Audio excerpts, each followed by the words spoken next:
storage space. There is definitely a huge amount of undersupply in the market.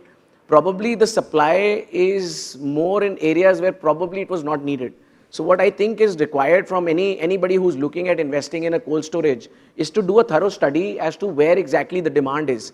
Because let me give you a small fact, and you are all logisticians, so I don't need to say this, but storage is always cheaper than transportation. Okay, so for a customer, it's very important to see where your cold storages are located, because they don't want to invest in transportation. And like you rightly said, refrigerated movements are a big pain area.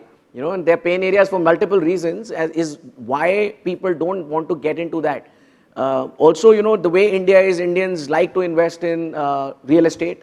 So they don't mind investing in warehouses, and if any kind of a warehouse can give better ROEs, they would rather invest in those. So I prompt the industry to look at the gross margin returns that you'll get on a cold storage versus a general storage business is much better. Of course, is definitely much better. There is a huge gap between the current availability of storages, and you have even to the point the pack houses. There's almost like a 90% gap between the pack house requirement of the various producers, the agriculturists, and what is actually there. There is almost like a 75% gap between the availability of refrigerated vehicles to the demand that is there. Yeah, that's so there is definitely huge demand. What you rightly said is for the investment world to see, they don't want to see surprises. When they land in, they want to see operational efficiency. They need to see how qualified is the person that you're investing with. Do they have the operational expertise to actually handle this kind of a business? Sure. Or they're just investing in just for the sake of it? Yeah. So obviously, it's very important to do a good detailed study before you get into. So that's that's the most pertinent point. That's another most pertinent point, right? So if you look at investments as a profession or investment as an industry, it is 200% knowledge driven, right? The decisions are taken and lived through by the professionals who are more knowledge driven. Now, there can be teams which include operating partners, so on and so forth, but it's not the investors who actually pull up their sleeves and actually run the operations. Absolutely. Correct? Absolutely. So when you're an investor, what is very important for any sector to be, I think that has come by multiple panelists even earlier, is you need to have information about the industry. Today, like you rightly said, there are huge, firstly, unavailability, lack of availability of information. Second, structured information. Third, which is very important for investors, is benchmarking. So for investors, see, through my career, I have seen many deals not getting through in spite of the investor liking the company, operations, ability, so on and so forth. But they were not able to make up how big is the opportunity. How? Big is the opportunity, right? Just one example.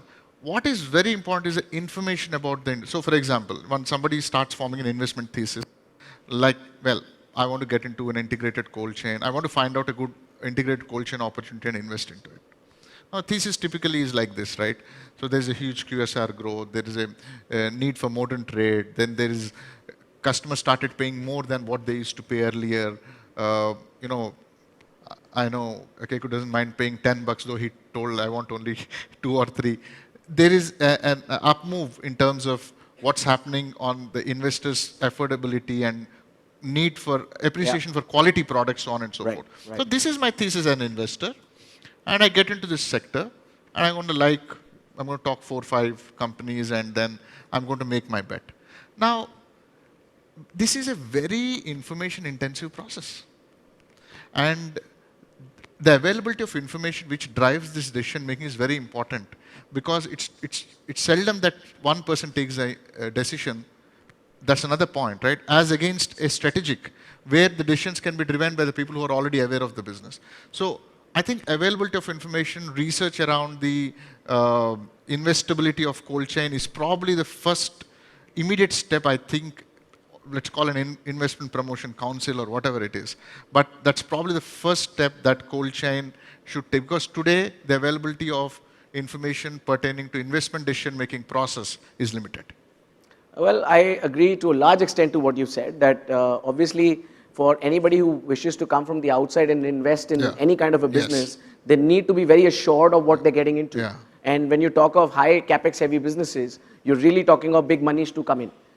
Each one of those units will probably consume a sizable amount of investment going in, and sometimes those even to construct a good facility also has its own time. It does not happen in very quick time. So definitely, when you talk about the opportunity, I think cold chain as an opportunity in India is immense.